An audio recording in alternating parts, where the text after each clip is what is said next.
PS4 news కి స్వాగతం. ముందుగా ముఖ్యాంశాలు. మహాసంగ్రామంలో అందరి దృష్టి ఆ 5 నియోజకవర్గాలపైనే.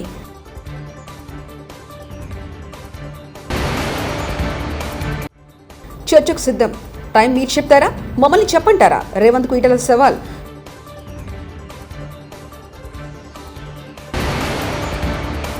మండలిల స్పీచ్తో అదరగొట్టిన Pawan Kalyan.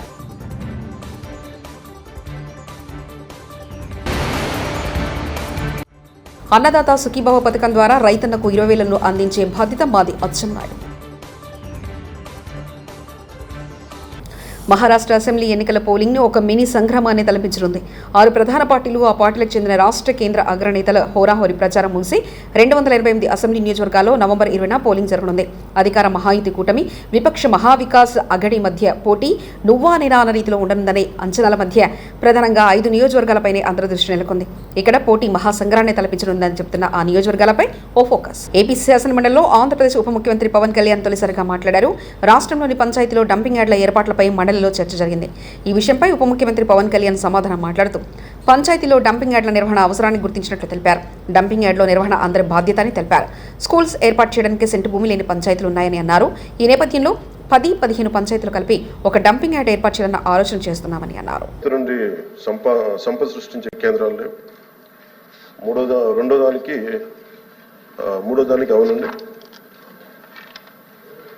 GOMS number 17 PR&RD Panchayat శాఖ 23/3/2017 ప్రకారం ప్రభుత్వం అన్ని గ్రామ పంచాయతీల్లో యుద్ధ ప్రాతిపాదికన ఘన వ్యర్థ సంపద నిర్వహణను అమలు చేయాలని ఆదేశించింది. మరి మునుపటి డంపింగ్ యార్డును చెత్త నుండి సంపద సృష్టి కేంద్రాలుగా మార్చడం అయింది. ఈ కింద కార్యాచరణ ప్రణాళిక సిద్ధం చేయబడింది, మరి ప్రస్తుతం అమలు చేయబడుతుంది. ఇప్పటి వరకు SWPCలు నిర్మించని 2,518 గ్రామ పంచాయతీల్లో 2025-26 సంవత్సరాల్లో నిర్మాణాలు చేపట్టబడుతున్నాయి. అలాగే రాష్ట్రంలో నిర్మించిన 10,808 SWPCలో 9,342 పనిచేస్తున్నాయి. పూర్తిగా పనిచేసేవి 5,556, పాక్షికంగా పనిచేసేవి 3,826. పాక్షికంగా పనిచేసే 3,826 SWPCలు మార్చి 25 నాటికి పూర్తిగా పనిచేసే స్థితికి అప్గ్రేడ్ చేయబడతాయి. 1,426 పనిచేయని SWPCలని మార్చి 2025 నాటికి పనిచేసే స్థితికి పునరుద్ధరించడం అవుతుంది. రాష్ట్రంలోని గ్రామ పంచాయతీలకి చెత్త నుండి సంపద సృష్టి కేంద్రాలుగా క్రమం తప్పకుండా నిర్వహించేందుకు వీలుగా ప్రభుత్వం అవసరమైన అన్ని చర్యలు తీసుకుంటుంది. తద్వారా 2026 చివరి నాటికి అవి స్వయం సమృద్ధిగా మారు. బాబు సూపర్ 6 మేనిఫెస్టోలో చెప్పినట్లుగా అన్నదాత సుఖీభవ పథకం ద్వారా కేంద్ర ప్రభుత్వం ఇచ్చిన సహాయంతో కలిపి రైతులకు 20,000 అందించే బాధ్యత మాది అంటూ అచ్చెన్నాయుడు వ్యాఖ్యానించారు. ఆర్థిక సర్వే గణాంకాలు ఇది ఎవరో మీరు రాసుకున్నదో నేను రాసుకున్నదో కాదు, ప్రభుత్వం ప్రతి సంవత్సరం గణాంకాలు పెడుతుంది. మీరు ఇచ్చిన 12,000తోనే రైతులు బాగుపడిపోయారు. ఎప్పుడు ఎవరూ చేయనటువంటి వ్యవసాయం చేశారంటే అధ్యక్ష వినండి మీరు అడగండి ప్లీజ్ అధ్యక్ష. గత ఏడాదితో పోలిస్తే ఆహార ధాన్యాల ఉత్పత్తి అధ్యక్ష 22 లక్షల టన్నులు తగ్గింది అధ్యక్ష.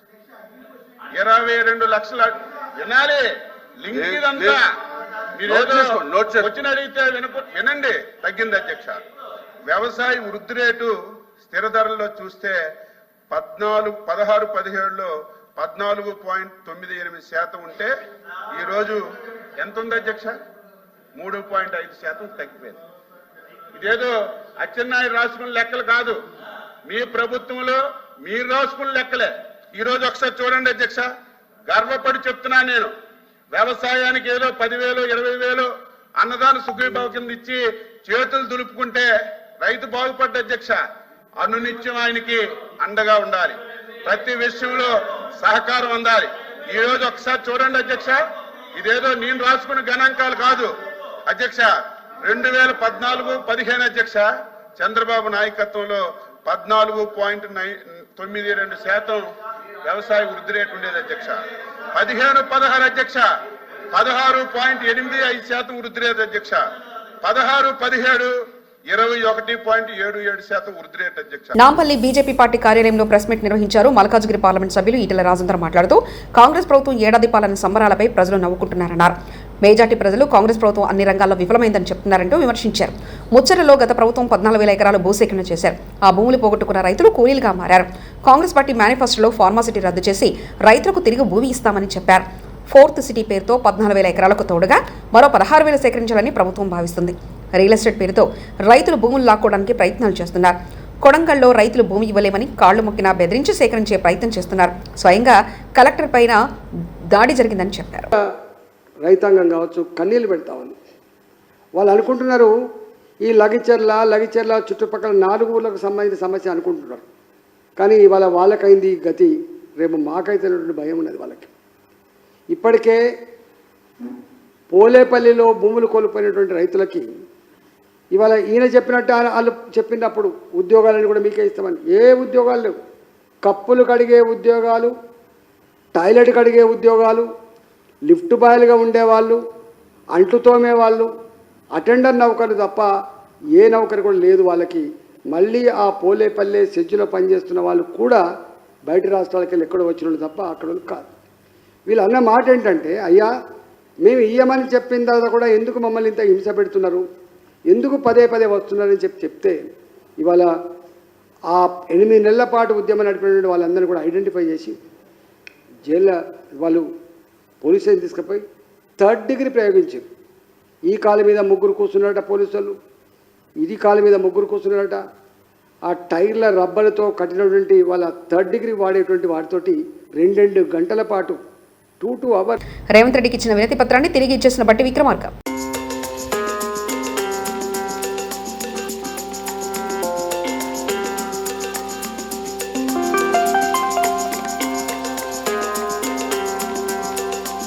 బండి సంజయ్ గారు జడ్జి అయిపోయారు. లగచర్ల దాడి చేయించి బీఆర్ఎస్ పార్టీ అని ఆయన నిర్ధారించారు. ప్రతి 2-3 రోజులకు కేంద్ర మంత్రి ముఖ్యమంత్రిని కలిసి కేటీఆర్ను ఏం చేద్దాం, ఎలా అరెస్ట్ చేద్దామని తప్పితే రాష్ట్రానికి ఎలా మంచి చేయాలని ఆలోచించడం లేదు.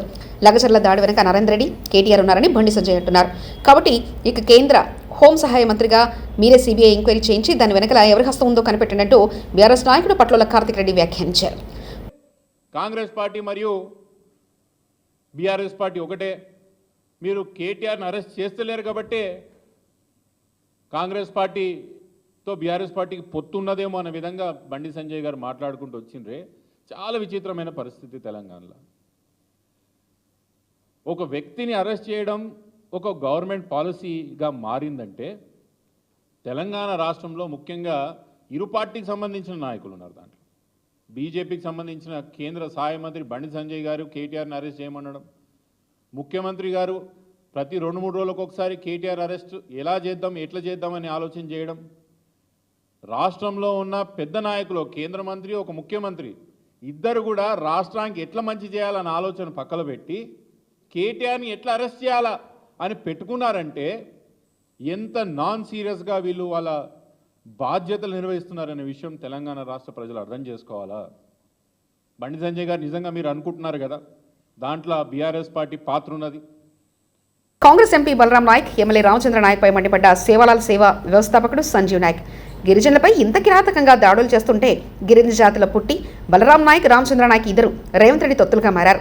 గిరిజన జాతి ద్రోహులుగా నిలిచిన మీకు త్వరలో తగిన గురపాఠం చెప్తామంటూ సంజీవ్ నాయక్ వ్యాఖ్యానించారు. 200 ఎకరాలు ఉందా 20 ఎకరాలు ఉందా అది ప్రజలు రికార్డు చెప్తుంది. కానీ మా ఆడవాళ్ళ మీద జరిగిందా, నువ్వు ఆ జాతిలో పుట్టినటువంటి మీరు మన ఆడవాళ్ళ మీద జరిగినటువంటి దాని మీద మాట్లాడుకోవడం, దాన్ని కూడా తీవ్రంగా ఖండిస్తున్నాం. రేవంత్ రెడ్డి గారు ఏజెంట్ గా రేవంత్ రెడ్డి గారు ఏం చెప్తారు వినటానికి మీరు రావచ్చు కాక. వైఎస్ జగన్ హయాంలో కాల్ చేసిన 15 నిమిషాల్లో 108 వచ్చేది. కూటమి ప్రభుత్వం గంట కూడా రావడం లేదు. జగన్ గారి ప్రభుత్వంపై బురద వేసే ఉద్దేశంతో తప్పుడు ఆరోపణలు చేస్తున్న కూటమి సర్కార్. విడుదల రజని, మాజీ మంత్రి చిలుకలూరిపేట వైఎస్ఆర్సీపీ సమన్వయకర్త. ఎవరన్నా ప్రాణాపాయంలో ఉండి 108కి ఫోన్ చేస్తే గంటల తరబడి కూడా వెయిట్ చేయాల్సినటువంటి పరిస్థితి. అంటే ఒక్కటి ఆలోచించండి. అంటే ఈరోజు ఎవరికన్నా ఒక ఇబ్బంది వస్తే 108 రావాలంటే గంటల తరబడి వెయిట్ చేస్తున్నామంటే ఎవరిది బాధ్యత? ఆ ప్రాణాపాయంలో ఉన్నటువంటి వ్యక్తికి ఏమన్నా అయితే బాధ్యత ప్రభుత్వానికి కాదా అండి? ఏంటి ఈ నెగ్లిజెన్సీ? ఈ నెగ్లిజెన్సీ మీది కాదా? ఈ రోజున 6 నెలలైంది మీరు అధికారంలోకి వచ్చి. ఇప్పుడు కూడా మేము బ్రహ్మాండంగా చేశాం. 6 నెలలైంది మీరు వచ్చి. మీకు చేతనైంది మీరు చేయండి. మీరు మంచి చేయండి, ఈ సర్వీసెస్ని ఇంకా స్ట్రెంగ్తన్ చేయండి, మీరు మంచి సేవలు అందించండి.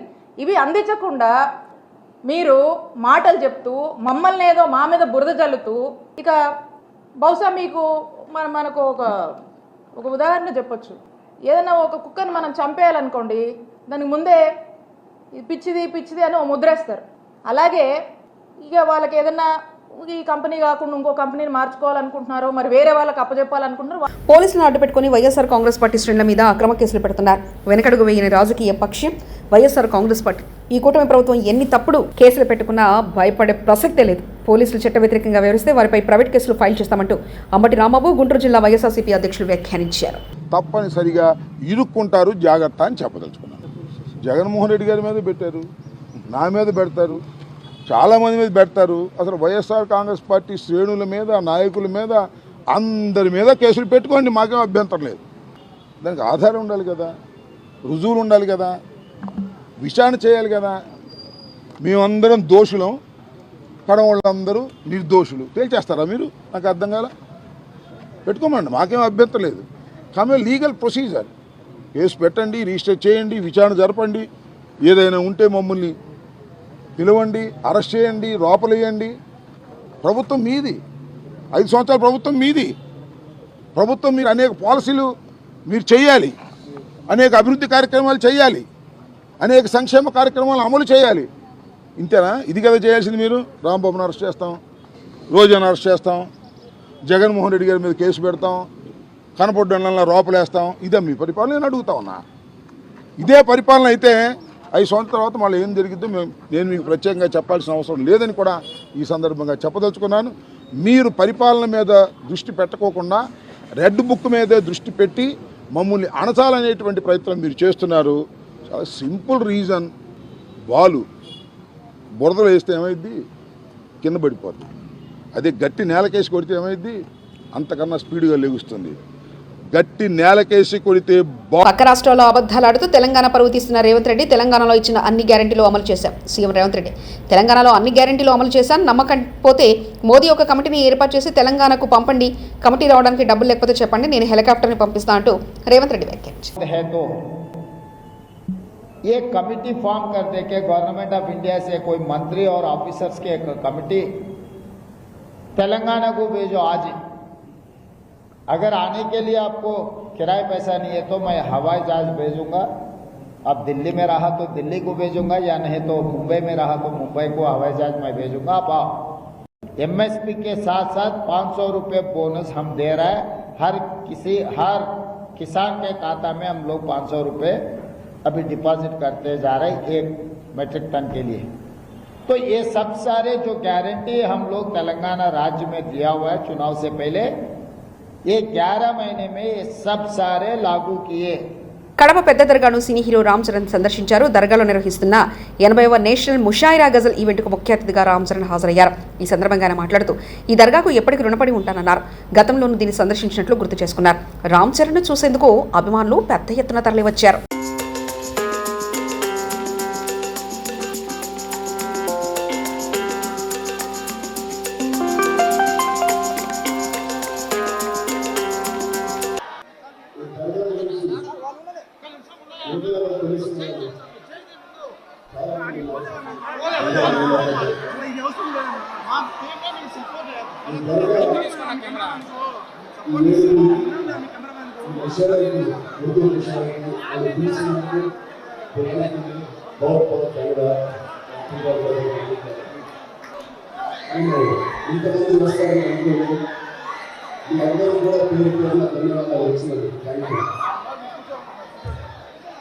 నేను ఒకసారి 12 సంవత్సరాల క్రితం వచ్చాను.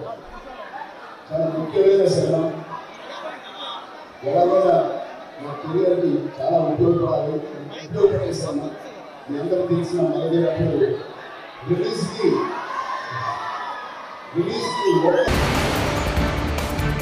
మహాసంగ్రామంలో అందరి దృష్టి ఆ 5 నియోజకవర్గాలపైనే.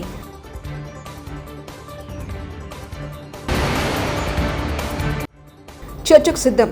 టైం మీరు చెప్తారా, మమ్మల్ని చెప్పంటారా? రేవంత్కు ఈటల సవాల్.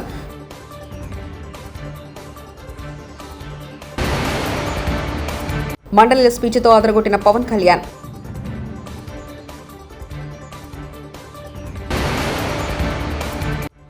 అన్నదాత సుఖీభవ పథకం ద్వారా రైతన్నకు 20,000 అందించే బాధ్యత మాది అచ్చెన్నాయుడు. TS4 న్యూస్ ఇంతటితో సమాప్తం. చూస్తుండండి TS4 తెలుగు.